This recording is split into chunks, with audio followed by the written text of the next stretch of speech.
কোন ধরনের পশু এবং কাদের পক্ষ থেকে আল্লাহ পাক রব্বুল আলামিন কুরবানি গ্রহণ করবেন, কবুল করবেন। যদি আমরা এই বিষয়টাকে নিয়ে ঘাটাঘাটি করি, কোরআন এবং হাদিস দিয়ে যদি দেখতে যাই, তাহলে আজকে সমাজে অনেক মানুষ আমরা রয়েছি, ধরা খেয়ে যাব যাদের কুরবানি কবুল হবে না। কবুল করবে কে? আমি ইবাদত করছি, আমার ইবাদতটা কবুল হচ্ছে কি না এটা আমার আপনার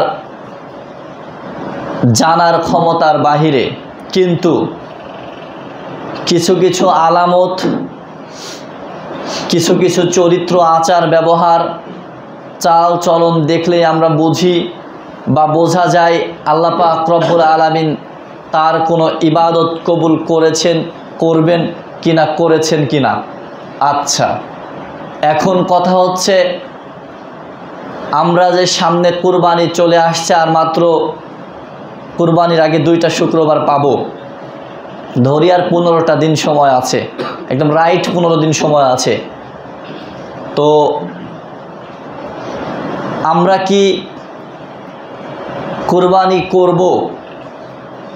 নহর, যেই শব্দটাকে আল্লাহ পাক রব্বুল আলামিন সরাসরি পবিত্র কোরআন মাজিদে ব্যবহার করছেন, তো আমরা কি নহর করার জন্য, কুরবানি করার জন্য আল্লাহ পাক রব্বুল আলামিনের শুধুমাত্র তার রাস্তাতে থাকার জন্য, তার সান্নিধ্য পাওয়ার জন্য, তার ভালো বান্দা হওয়ার জন্য একেবারে আপনার আমার কঠোর হালাল রুজি থেকেই কুরবানি করতে হবে? এ ব্যাপারে কি আমরা সবাই প্রস্তুত? নিজে নিজেকে প্রশ্ন করেন, নিজে নিজেকে বলেন যে আদৌ কি আপনি আপনার একেবারে কঠোর পরিশ্রম, যেটা একেবারে হালাল, মানে হালাল কবিয়ুন, শক্তিশালী হালাল জিনিস, শক্তিশালী হালাল বস্তু, যেটা আপনি আল্লাহর রাস্তায় ছেড়ে দিবেন, যেটাকে আপনি আল্লাহর জন্য জবেহ করবেন একটি দিন। আজকে এই আমার আপনার যেই সম্পদটা দিয়ে, যেই আমার আপনার মানে গৃহপালিত পশু, প্রিয় বস্তুগুলা দিয়ে যে আমি আপনি কুরবানি করছি আল্লাহ পাক রব্বুল আলামিনের ভালোবাসা পাওয়ার জন্য, আল্লাহর ইবাদত করছি আল্লাহর সান্নিধ্য লাভ করার জন্য, কিন্তু এই জিনিসটা যে আমি কুরবানি করছি বা আল্লাহর রাস্তায় বিলিয়ে দিচ্ছি, সেই জিনিসটা কি আমার আপনার সঠিক কিনা? বুঝেন না বিষয়টা? যে এই জিনিসটা কি আমার আপনার হালাল না হারাম? এই জিনিসটা যদি হালাল হয় 100% আল্লাহ গ্রহণ করবেন, আর এই জিনিসটা যদি হারাম হয় 100% আল্লাহ আপনাকে ক্যান্সেল করে দিবেন, গ্রহণ করবে না। এখন আমার জানা ছিল না, আমার জ্ঞানের বাহিরে ছিল, আজকে এই বিষয়টা জানলাম যে যত মানে কোনো আসামির জন্য আপনার যত বড়ই আদালত বা কোর্ট, হাইকোর্ট, সুপ্রিম কোর্ট, আরও কি উচ্চ যত মানে যা থাকে আছে থাকুক না কেন, সেখানে গিয়ে টাকা মারলেও নাকি মানুষ মানে টাকাটা কাজে লাগে বা মানুষকে ছেড়ে দেয়, দায়মুক্ত করে দেয়। মানে আমি অপরাধী, আমি ওই জায়গায় গিয়ে টাকা মেরেছি, মানে এত টাকা আছে যে ওই জায়গায় গিয়ে টাকা মেরেছি, তারপরেও আমি সেখান থেকে ফিরে চলে এসেছি। এটা আমি জানতাম না। আমি ভাবছিলাম যে হয়তো এই এমনিতেই থানা বা জেলাতে, যেগুলোতে জেল থাকে, এগুলোতে হয়তো কোনো মানুষকে ধরে রাখে, এখানে টাকা পয়সা মারলে কাজ হয়, কিন্তু ওখানে গিয়ে টাকা পয়সা মারলে কাজ হয়, এটা আমার জানতাম না, শুনলাম আজকে। যাই হোক, মনে করেন আপনি একটু ভাবেন বা আপনি মেনে নেন এটা, যে আপনার যত টাকা আছে আপনি সমস্ত টাকা দিয়ে আপনি হাইকোর্টে, সুপ্রিম কোর্টে, আপনি যেখানে টাকা মারার দরকার সেখানে টাকা মেরে বের হয়ে চলে আসলেন। এটা দুনিয়া, বোঝেন, এটা দুনিয়া। আল্লাহ রাসূল সাল্লাল্লাহু আলাইহি ওয়াসাল্লাম বলছেন, আদ-দুনিয়া সিজনুল মুমিন ওয়া জান্নাতুল কাফের। দুনিয়াটা মুমিনদের জন্য জেলখানা, দুনিয়াটা মুমিনদের জন্য জেলখানা এবং কাফেরদের জন্য জান্নাত, কাফেরদের জন্য জান্নাত। কারণ জান্নাত কেন? জান্নাতে ধনীদের থেকে ফুকারা, গরিব মিসকিন ফকিররা 500 বছর বা 50,000 বছর আগে যাবে কোথায়? জান্নাতে। তো আল্লাহ নবী সাল্লাল্লাহু আলাইহি ওয়াসাল্লাম বলছেন যে তারা যখন জান্নাতে যাবে এটা হবে কিয়ামতের মানে অর্ধেক দিন এরকম সমান হবে। তো আমার আপনার এই দুনিয়াটা কেন মনে হচ্ছে যে জান্নাত? কারণ দুনিয়াতে আপনার টাকা পয়সা ধন দৌলত যত রকমের সম্পদ যা আল্লাহর কাছ থেকে নেওয়ার যত রকমের নিয়ামত রাজি আপনি সব কিছু পেয়ে গেছেন, সব কিছু নিচ্ছেন, মানে আপনার আরাম আয়াস সুখ শান্তির কোনো শেষ নাই, আপনার কোনো সমস্যা দুনিয়াতে নেই।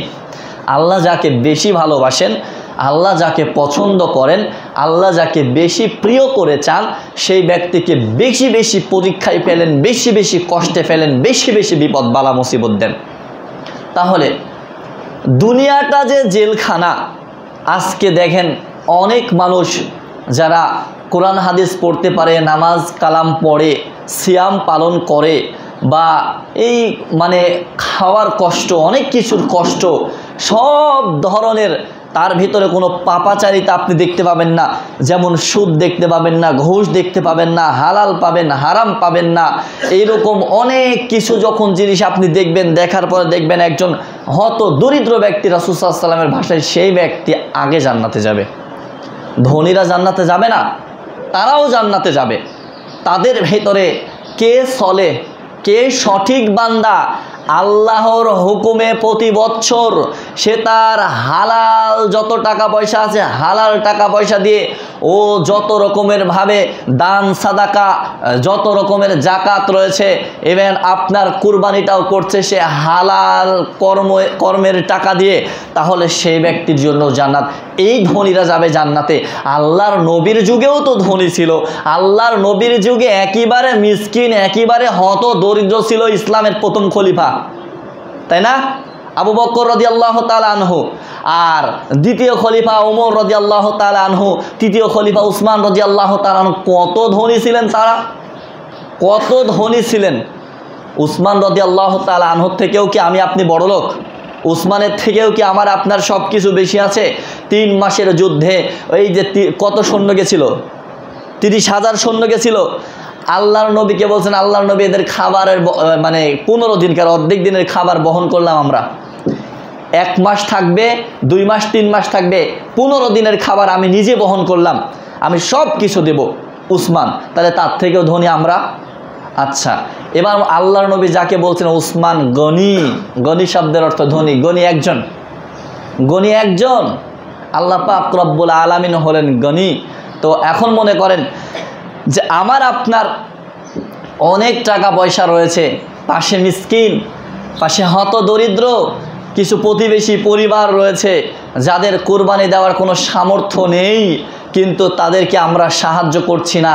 যদি আপনি হালাল, যদি আপনি সব কিছু হালালভাবে করে থাকেন, আপনার কুরবানি ধরে রাখেন কবুল হবে। আর যদি আপনার সব কিছু হারাম দিয়ে হয়ে থাকে তাহলে আপনার কুরবানি কবুল হবে না। আল্লাহ নবী সাল্লাল্লাহু আলাইহি ওয়াসাল্লাম বলছেন যে কুরবানির গোশত খাবে, নিজে খাবে এবং প্রতিবেশী অসহায় দরিদ্র যারা আছে এই আনন্দটা, এই খুশিটা তোমরা সবাই সবার ভিতরে বন্টন করে দিয়ে, বিলিয়ে দিয়ে তোমরা নিজেরা সবাই একসাথে আনন্দ খুশিতে তোমরা দিনটাকে উদযাপন করবে। কিন্তু আজকে আমাদের বর্তমান অবস্থা, আমরা নিজেরা যেটা পাই সেটা নিয়ে চলে যাই, এরপরে পাশের বাড়িতে, তারপরের বাড়িতে, ওই পরের বাড়িতে এরা কি খাচ্ছে না খাচ্ছে, কি করছে না করছে আমার আপনার দেখার কোনো সুযোগ আসে না। আমি আপনি এটা দেখি না, মানে নিজের উদরটাকে ভরতে পারলেই মনে হয় শান্তি, নিজের উদরটাকে ভরতে পারলেই মনে হয় শান্তি। এই জন্যে আল্লাহ পাক রব্বুল আলামিন বলছেন যে তোমরা যতক্ষণ কবরে না যাবে ততক্ষণ তোমাদের দিল কলজাটা ভরবে না। যতক্ষণ তোমরা কবরে না যাবে, এই সূরা তাকাসুর দেখে নিয়েন, যতক্ষণ পর্যন্ত কবরে না পৌঁছবে ততক্ষণ তোমাদের অন্তরটা, তোমাদের মনটা, তোমাদের কোনো কিছু লোভ লালসা কোনো কিছু থেমে যাবে না। আজকে মনে করেন রাসূল সাল্লাল্লাহু আলাইহি ওয়াসাল্লামকে যখন জিজ্ঞাসা করল, আল্লাহ নবী আমরা কেমন পশু কুরবানি দেব, কেমন পশু দেব? আল্লাহ নবী সাল্লাল্লাহু আলাইহি ওয়াসাল্লাম হাতে গুনে 4টা আঙ্গুল গুনে বলছিলেন তোমরা 4 ধরনের পশু কুরবানি দেওয়া থেকে বিরত থাকো। 4 ধরনের পশু। দেখেন এখন যদি আমি আপনি বলতে যাই যে আল্লাহর নবীর যুগে তো উট ছিল, আল্লাহর নবীর যুগে গাধা ছিল, ভেড়া ছিল, এগুলাকে কুরবানি দেওয়া হতো, তা আমাদের যুগে তো এরকম কিছু নাই, গরু খাসি আছে, তো আমরা কি দেব? আমরাও গরু খাসিই কুরবানি দেব। কারণ ওই যে আপনার ওই ফিতরার বিষয়টা, যে আল্লাহর নবীর যুগে যেটা প্রধান খাদ্য ছিল সেটা আমার আপনার যুগে এসে হয়ে গেল কি? চাল।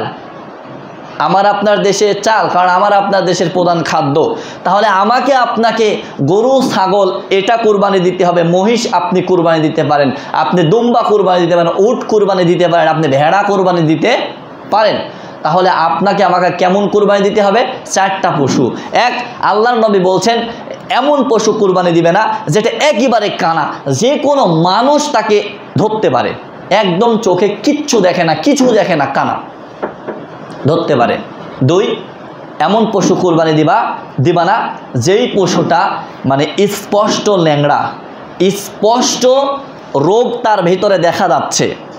এরপরে 3 নাম্বার, এমন পশু দিবা না যেটা হচ্ছে খোড়া, স্পষ্ট খোড়া, যে সে হাঁটছে খোড়ায় খোড়ায় হাঁটছে, যে কেউ তাকে ধরে নিতে পারবে, এরকম পশু। 4 নাম্বার, দিবানা কুরবানি সেই বস্তুকে যেই বস্তুটা সুখে একেবারে গায়ের চামড়া, হাড়, গোস্ত সব কিছু সুখে একেবারে হাড় হয়ে গেছে, হাড্ডি হয়ে গেছে, তার ভিতরের হাড়ের ভিতরে কি আছে তাও দেখা যাচ্ছে, এরকম কোনো পশু আল্লাহর দরবারে গ্রহণযোগ্য হবে না। রাসূল সাল্লাল্লাহু আলাইহি ওয়াসাল্লাম অন্য এক হাদিসে, লম্বা হাদিসে বলছেন, ইন্নাল্লাহা তাইয়্যিব, নিশ্চয় আল্লাহ পাক রব্বুল আলামিন পবিত্র, লা ইয়াকবালু ইল্লা তাইয়্যিব, আল্লাহ পাক রব্বুল আলামিন গ্রহণ করেন না পবিত্র বস্তু ছাড়া। আল্লাহ পবিত্র, কিন্তু আল্লাহ পাক রব্বুল আলামিন পবিত্র কোনো বস্তু ছাড়া গ্রহণ করেন না।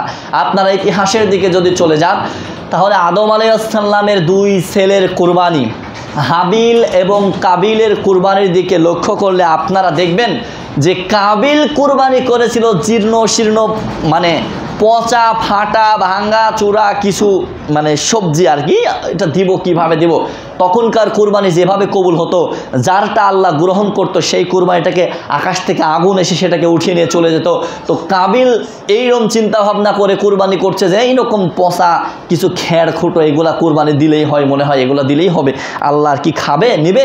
তো এমত অবস্থায় মানে হাবিল যেটা করেছিল সেটা হচ্ছে তার যত মেষ ছিল, যত মানে ছাগল ছিল, সব কিছুর ভিতর থেকে একেবারে লাদুস লুদুস শক্তিশালী মজবুত দেখে, ভালো মোটা তাজা দেখে এনে আল্লাহর রাস্তায় দিয়েছিল।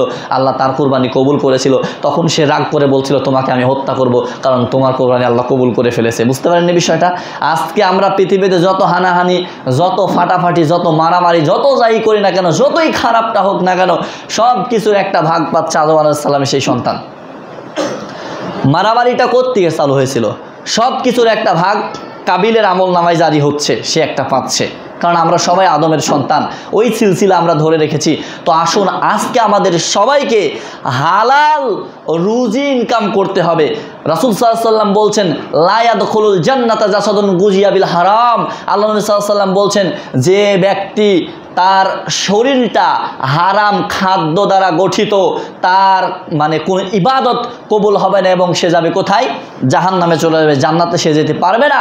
আল্লাহ পাক রব্বুল আলামিন ওই হাদিসের শেষে গিয়ে বলছেন যে একজন ব্যক্তির ঘটনা উল্লেখ করে বলছেন যে লম্বা একজন ব্যক্তি লম্বা একটি সফরে যখন সে বের হয়েছিল, আপনারা হাদিসটা এর আগেও শুনেছেন, আবার বলছি, যে ব্যক্তি মানে লম্বা সফরে বের হয়েছে, হওয়ার পরে তার পুরো শরীরে ধুলাবালি লেগে গেছে এবং তার মাথার চুল উস্কো শুষ্ক হয়ে আছে। এমতো অবস্থায় সে ব্যক্তি আকাশের দিকে হাত তুলে বলছে ইয়া রব ইয়া রব ইয়া রব। সে ব্যক্তি আল্লাহকে ডাকছে, আল্লাহর কাছে দোয়া করছে। এবং আল্লাহ রাসূল সাল্লাল্লাহু আলাইহি ওয়াসাল্লাম বলছেন যে ওমা তামুহু হারাম, তার কাছে যে খাবারটা রয়েছে সেটা হারাম, ওমালবাসুহু হারাম, তার পোশাক হারাম, ওমাশরাবুহু হারাম, তার কাছে যে পানি পান করার আছে সেই পানিটাও হারাম, ও গুজিয়াবিল হারাম, তার সমস্ত দেহই হারাম দ্বারা গঠিত। সে আল্লাহ তার দোয়া কবুল করবে কিভাবে? আল্লাহ তার দোয়া কবুল করবে কিভাবে? ইবাদতের ক্ষেত্রে আমাকে আপনাকে সব থেকে ভালো জিনিসটা দিয়ে ইবাদত করতে হবে। আমার আপনার সব থেকে দামি বস্তুটা, দামি জিনিসটা দিয়ে আমাকে আপনাকে ইবাদত করতে হবে। যদি ফাঁকিবাজি মুসলিম হন, যদি ফাও মুসলিম হন, যদি বাটপারি করার চিন্তা ভাবনা মাথায় থাকে, যদি 2 নাম্বার কোনো মুসলিম হন, তাহলে আপনার কোনো ইবাদত আল্লাহর কাছে পৌঁছবে না। এখন দেখুন রমাজান মাসে যেরকম রিয়া আছে, এই কুরবানির ক্ষেত্রেও আমাদের এখানে রিয়া চলে আসে। একজন ব্যক্তি ও খেতে পারে না, ওর ভাত নেই, ওর তরকারি নেই, বাজার করার টাকা নেই, এরপরেও সে যেভাবে হোক ব্যাংক থেকে লোন তুলে, ব্যাংক থেকে টাকা তুলে, ব্যাংক থেকে ঋণ তুলে সেই ব্যক্তি সুন্দরভাবে কুরবানির টাকা তুলে কুরবানির পশু কিনে ও কুরবানি দিচ্ছে। এই কুরবানি যাবে?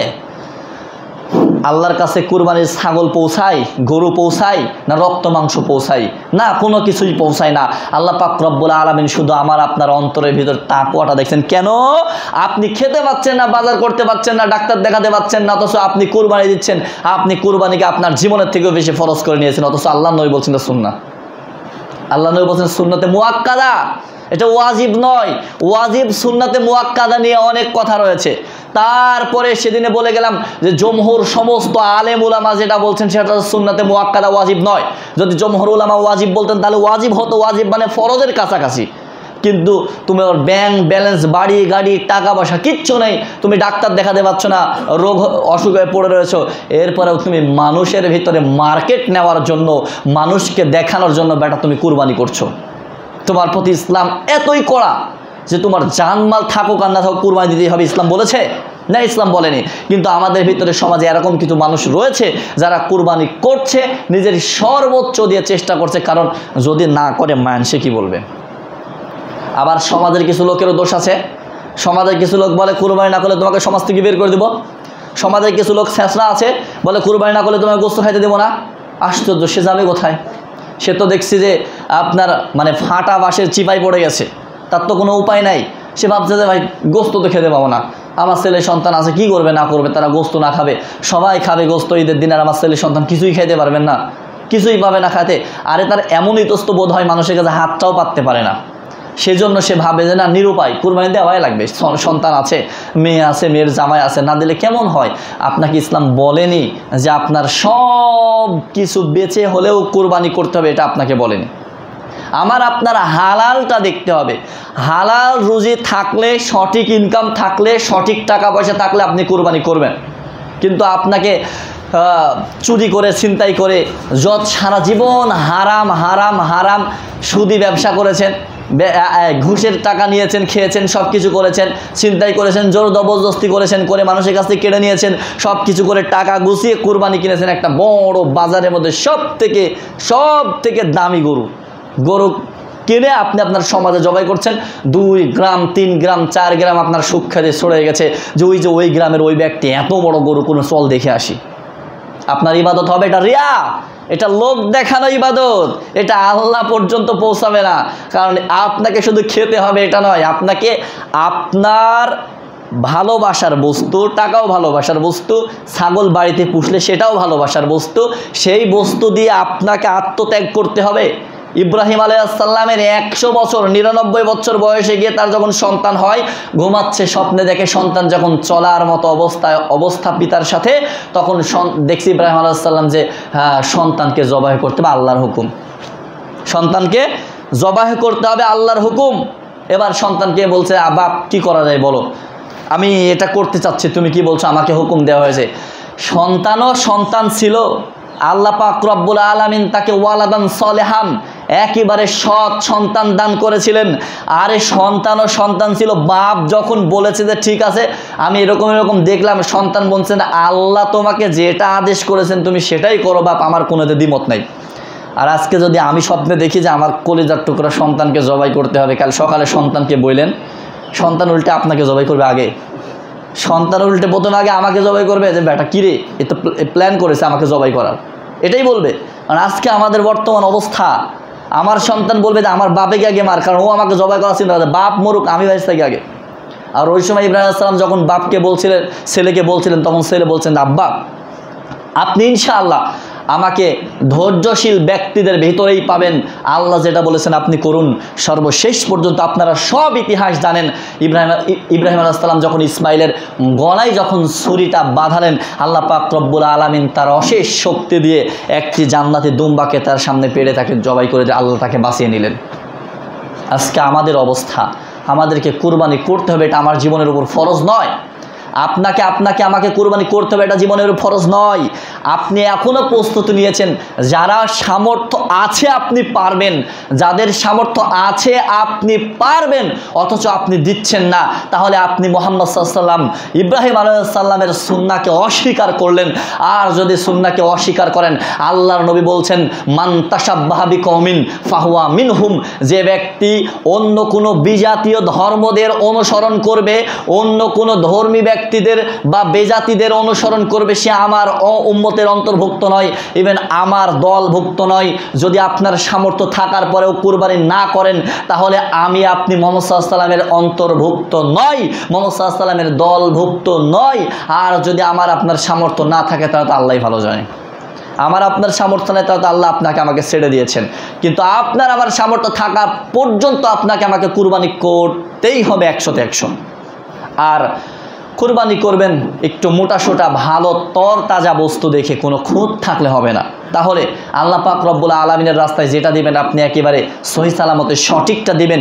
এখন এই যে কুরবানি দিচ্ছেন আপনারা, এই টাকাটা যদি কারো সুদি টাকা হয়, এই টাকাটা যদি কারো ছিনতাই করা, কোন টাকা আপনাদের নাই আমি জানি, তবে তারপরেও বলি, অতীব কঠিন একটা কথা, সেটা হচ্ছে আপনি আপনার বাপের টাকা খাচ্ছেন। এটা বলবেন অনেকেরই আছে যে আমি আমার বাপের টাকা খাচ্ছি, এই টাকা হারাম হয় কিভাবে? আপনার টাকা হারাম হওয়ার কত দিক দেখবেন? আপনার বাপের টাকা হারাম হওয়ার কত দিক? আপনার বোন আছে না? আপনার বোনকে ভাগ দিয়েছেন জমির? আপনার বোনকে টাকার ভাগ দিয়েছেন? না দিয়ে তো আপনি ওই টাকা দিব্যি সেই পেট পুরে পুরে খাচ্ছেন। বোন ওদিক কী পাইলো না পাইলো দেখার নাই। কিয়ামতের ময়দানে আল্লাহ ধরবে, কি অবস্থা হবে তখন ভাবেন। আজকে সেই কঠিন অন্ধকার কবরে আমার আপনার নির্জন একাকিত্ব, ভাবেন একটু যে একেবারে কালো কুচকুচে অন্ধকার এখন সবার ভিতরে আছি। সবার মধ্য থেকে যখন আমি চলে যাব কাই গভীর কবরে, এই কবরের ভিতরে আমাকে কতদিন থাকা লাগবে, কতদিন থাকতে হবে, কতদিন পরে দুনিয়ার সমস্ত মানুষ শেষ হবে, এরপরে কিয়ামত আসবে, এরপরে বিচার হবে। যতদিন দুনিয়ার মানুষ শেষ না হবে, কিয়ামত না হবে, ততদিন পর্যন্ত কবরে থাকতে হবে। কবরে থাকলেন, থাকার পরে পরকালে বিচার টিচার হওয়ার পরে জান্নাত অথবা জাহান্নাম, এরপরে তো আর কোনো দিন মরবো না, এরপরে তো আর কোনো দিনই মরণ হবে না। আপনি ভাবেন যে কবরে একা থাকবেন, কেমন অবস্থা? কবরের একাকিত্বটা একটু অনুভব করুন। যদি ভালো থাকেন তো ভালো, আর যদি ভালো না থাকেন তাহলে অবস্থা গেল।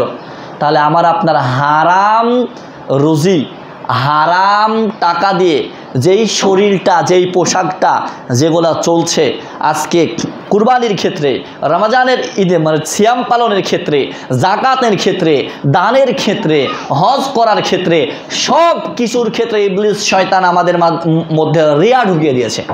সব কিছুর ক্ষেত্রে ইবলিস শয়তান আমাদেরকে এমনভাবে রিয়া ঢুকিয়ে দিয়েছে। আল্লাহ পাক রব্বুল আলামিন বলছেন ইন্না আতাইনাকাল কাউসার, নিশ্চয়ই আমি তোমাকে কাউসার দান করেছি। ফাসল্লি লিরাব্বিকা ওয়ানহার, মুহাম্মদ সাল্লাল্লাহু আলাইহি ওয়াসাল্লামকে বলছে, মুহাম্মদ সাল্লাল্লাহু আলাইহি ওয়াসাল্লাম তুমি সালাত আদায় করো এবং তোমার রবের জন্য কি করো? কুরবানি করো, নাহার করো, নাহার করো, রবের জন্য কুরবানি করো। আর তোমার শত্রুরাই হলো নির্বংশ। মুহাম্মদ সাল্লাল্লাহু আলাইহি ওয়াসাল্লামকে ওই কুরাইশ মানে কাফেররা তাকে নির্বংশ বলছিলেন। তখন আল্লাহ বলছেন না, তুমি নির্বংশ নয়, তারাই নির্বংশ। তাহলে রবের উদ্দেশ্যে সালাত, আজকে সালাত আদায় করি এক্ষেত্রেও রিয়া, আজকে দান করি এক্ষেত্রেও রিয়া, মানুষকে দেখিয়ে দেখিয়ে দান করি, বলে বলে দান করি, দেখো আমি এত টাকা দান করলাম।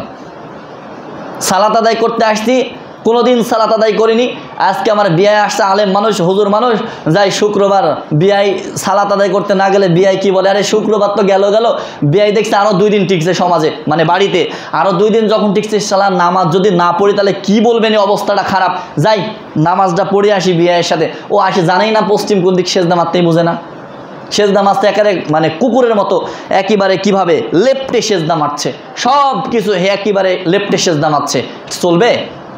তাহলে বুঝেন রিয়া কোন দিকে হচ্ছে। আপনার রিয়া মানে আপনার শিরক হয়ে যাচ্ছে। কিন্তু একদিকে লক্ষ্য করবেন, লোক দেখানো ইবাদত করতে করতে করতে আপনার শিরক হয়ে যাবে, আর শিরকটা তখন শিরকে আকবার হয়ে যাবে, একে বড় শিরক হয়ে যাবে। তখন আপনি আল্লাহর সাথে অংশীদার সাব্যস্ত করতেও দ্বিধাবোধ করবেন না, তখন আপনাকে চলে যেতে হবে জাহান্নামে। তাহলে আমার আপনার জন্য করণীয়, জটিল এবং কঠিন এই দুনিয়াতে বসবাস করা, টিকে থাকা, আল্লাহর কাছে পরীক্ষা দেওয়াটা এত কঠিন একটা বিষয়, আবার খুব সোজা বিষয়।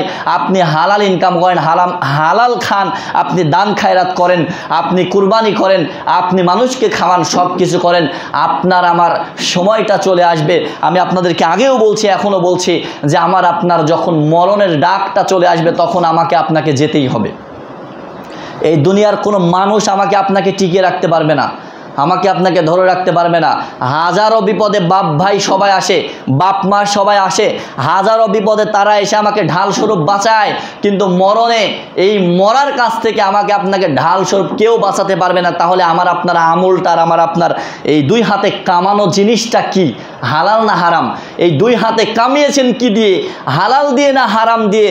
এই জিনিসটা আমার আপনার সব থেকে বেশি লক্ষণীয় বিষয়। যদি আপনার হারাম হয়ে থাকে তাহলে আপনাকে রুজু করতে হবে, আল্লাহর দিকে ফিরে আসতে হবে। আর যদি হালাল থাকে তাহলে আলহামদুলিল্লাহ, যদি হারাম থাকে তাহলে আপনাকে আমাকে ফিরতে হবে। কারণ আমার আপনার মরণের সময় 1 সেকেন্ডও দেরি হবে না, 1 সেকেন্ড ওইদিকেও যাবে না ওইদিকেও যাবে না। আমার আপনার সর্বত্র ভালো জিনিসটাই আল্লাহ দেখবেন, কোনো খারাপের দিকে লক্ষ্য করবেন না। আপনাকে জান্নাতে দেওয়ার জন্য, আমাকে আপনাকে জান্নাতে দেওয়ার জন্য আল্লাহ অনেক চেষ্টা করবেন যে আছে কিনা। সর্বশেষ ওই কথাটা বলি, সর্বশেষ হাদিস, ওই যে ওই মানুষটা 99টি পাপের খাতা নিয়ে যখন আল্লাহর দরবারে হাজির হবে, হওয়ার পরে তার কোনো ভালো কাজ নেই, খালি পাপ আর পাপ, পাপ আর পাপ, পাপ আর পাপ। কী করবে? শেষ পর্যন্ত আল্লাহ বলবেন যে একটা সিরিকুট আছে, তো সেই সিরিকুটটা আল্লাহ যখন তাকে দিবেন তখন সে জান্নাতে চলে যাবে। কারণ সেখানে কালেমা লেখা ছিল, কালেমা শাহাদাত লেখা ছিল, কারণ সে অন্তর থেকে একবার আল্লাহকে বিশ্বাস করেছিল, ঈমান এনেছিল মুহাম্মদ সাল্লাল্লাহু আলাইহি ওয়াসাল্লামের প্রতি, আল্লাহর প্রতি ঈমান এনেছিল, দিনকে মেনে নিয়েছিল, সব কিছু সঠিকভাবে মেনেছিল, যার কারণে আল্লাহ পাক রব্বুল আলামিন তাকে জান্নাত দিয়েছেন। সর্বশেষ যে ব্যক্তি জান্নাতে যাবে সেই ব্যক্তিকে আল্লাহ অনেক ঘুরিয়ে ঘুরিয়ে ঘুরিয়ে ঘুরিয়ে তারপরে জান্নাতে পাঠাবে। কিন্তু আমি আপনি যদি সর্বশেষের ভিতরেও না পড়ি, আমার আপনার যে অবস্থা, এই অবস্থা থেকে যদি সর্বশেষের ভিতরেও না পড়ি, তখন কই যাব আমি? তখন আমার আপনার কি হবে? এখানে সবাই বাঁচাতে আসছে, নিঃশ্বাসটা বন্ধ হওয়ার পরেই, কবরে যাওয়ার পরেই, আপনার উপরে মাটি দেওয়ার পরেই ওখান থেকে 1 জন মানুষ চলে যায়, 10 জন মানুষ চলে যায়, 30 জন মানুষ চলে যায়। আপনি মৃত ব্যক্তি সাথে সাথে কবরের মধ্যে দাপ করে উঠে বসেন, সঙ্গে সঙ্গে আপনাকে উঠিয়ে বসানো হবে। বসানোর পরে আপনাকে জিজ্ঞাসা করবে, বেটা এবার কহ, এই যে এই মুহাম্মদ সাল্লাল্লাহু আলাইহি ওয়াসাল্লামকে দেখিয়ে বলবে যে এই ব্যক্তিকে চিনো? তখন সে বলবে যে যদি মুমিন হয়, ভালো বান্দা হয় না, হ্যাঁ আমি চিনি মুহাম্মদ সাল্লাল্লাহু আলাইহি ওয়াসাল্লাম, আল্লাহর বান্দা এবং রাসূল। কিভাবে জানলে? কোরআন মাজিদ পড়েছি, আল্লাহকে রব হিসেবে মেনেছি, মুহাম্মদের প্রতি ঈমান এনেছি। আর যদি বখাটে, খাচ্চর, ছেঁচড়া, ইতর, বদমাশ, সুদখোর, ঘুষখোর, ইয়াবাখোর, জর্দাখোর, আলাখোর, গাঁজাখোর, গুলখোর, তামাকখোর, আরও কি আছে? আরও আছে নাকি? ফেন্সিডিলখোর, আরও যত রকমের যা আছে, সিগারেট, বিড়ি, গুল, গাঁজা, গু যা আছে, এরকম যত মানুষ খায়, ধরবে বেটা এবার ক। তখন বলবে যে আমি তো জানি না, এই ব্যক্তিকে আমি চিনি না, লোকে যা বলতো আমিও তাই বলতাম, আমি তাকে চিনি না। আকাশ থেকে তখন বলবে যে এ হচ্ছে বদমাইশ, এ হচ্ছে মিথ্যা কথা বলছে, জাহান্নামের দরজা উন্মুক্ত করে দাও, তার খবর আছে। এটা আপনি বুঝতে পারছেন যে আমি মরে গেছি? আমি বুঝতে পারছি যে ওই যে আমার সঙ্গী সাথীরা হেঁটে চলে যাচ্ছে, আমি বুঝতে পারছি আমার সঙ্গী সাথীরা চলে যাচ্ছে, ওরা চলে যাচ্ছে। আমি একটা কথা বলি আপনাদেরকে, আরেকটা লাস্ট কথা, কঠিন কথা। আপনাদের এখানে আবার কঠিন কথা বললে বলা হয় যে আরেকটু ভালো করে নরমভাবে বললো, কঠিন কথা বললে এরকম বলা হয়। দেখেন, এর আগে আমি একদিন আসতেছিলাম, এক ভ্যানে এত বড় দাড়ি, ওই মানুষটাকে আমি বলছি যে আঙ্কেল আপনি সিগারেট খান কে? বলছেন 5 ওয়াক্ত নামাজ পড়তে, সিগারেট খান কে? তো বলছে যে খায় রে বাবা। তার মধ্যে সিগারেট খায় নামাজ হবে? তখন বলছে তুমি জানো না নামাজ হবে, সিগারেট খেলাও নামাজ হবে। লাও ঠেলা সামলাও। এবার আমাদের মধ্যে অনেক লোক আছে মারে টান, বিরাস করে, নামাজে দাঁড়ায়, বিরাস না করেও দাঁড়ায়, ওর পাশে দাঁড়াতে পারবেন না আপনি। ও হালাল, ও হালাল। আর যে মানে একেবারে পাক পবিত্র হয়ে আসছে ও হারাম। শোনেন, এই জিনিসটা যতদিন খাবেন ততদিন আপনার সালাত কবুল হবে না। কিন্তু মনে রাখবেন যে আপনি সালাতে আসবেন না এমনটা নয়, সালাতে আসবেন, সালাত যেদিনই কবুল হবে আপনার সেদিনই আপনার কি হবে, সব কিছু ছেড়ে দিবেন। মানুষ পারে না এমন কোনো কাজ আছে? মানুষ নেশা ধরতে পারে, নেশা ছাড়তে পারবে না? এটা হচ্ছে গোড়ামো শুধু, এটা বদমাইশি, এটা বাঁটপারি, পানের সাথে জর্দা না মারলে পানের স্বাদ হয় না, তারপরে সাথে আবার বিড়ি না মারলে আরও স্বাদ হয় না। আপনি নেন কোন দিকে যাবেন দেখেন। আজকে আমাদের ভিতরে এরকম লোক অনেক অবস্থান করছি আমরা। দেখেন, হয়তো আপনাকে বললাম কঠিন কথা, কিন্তু দেখেন আমার আপনার জীবনটা, আমার বয়স এখন 20 বছর, এই 20 থেকে আর কয় বছর, আর 50, তাহলে 70 হবে, না হলে আর 60, তাহলে কত হবে, 80-90 তো হবে, 100। এর বেশি কি আমি আপনি টিকে থাকতে পারবো সমাজে? কিন্তু এই সমাজে এর বেশি না টিকে থাকতে পারার পরেও আপনি কেন ভুলে গেছেন যে আপনার পরকাল, অনন্ত জীবন, অনন্তকাল আপনার রয়েছে পরকালে। আপনার এটা শুধু পরীক্ষার জায়গা মাত্র। আজকে আমরা সবাই সব কিছু করে হারামের ভিতরে ঢুকে আমরা হারাম দিয়ে ইবাদত করছি। হারাম দিয়ে কোনো ইবাদত কবুল হবে না। তা আসুন আল্লাহ পাক রব্বুল আলামিন আমাদের সবাইকে সুন্দরভাবে, সঠিকভাবে, হালাল টাকা দিয়ে হালালভাবে আমাদের যেন কুরবানি, আল্লাহর ইবাদতটা করার, দান সাদাকা সব কিছু করার তৌফিক দান করেন আল্লাহ।